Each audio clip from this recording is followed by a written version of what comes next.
فاسألوا أهل الذكر إن كنتم لا تعلمون. إجابات لما يشغل المسلم في أمور الدين والحياة. طالما أن المدين معسر فلا زكاة على هذا الدين الذي هو على معسر.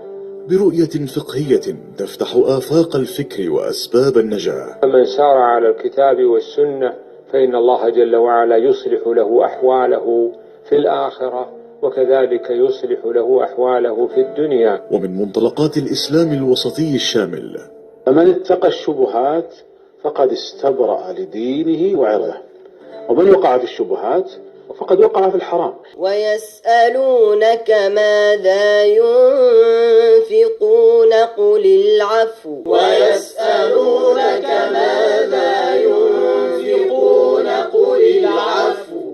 طريق الكتاب والسنة. تلتقون مجددا مع النخبة من علماء الأمة وفقهائها في أقوى برامج الفتوى المباشرة.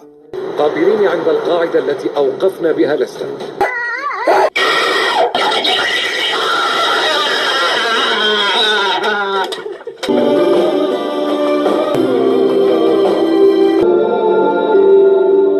لما علمتني احتسب الأجر في الذهاب والإياب.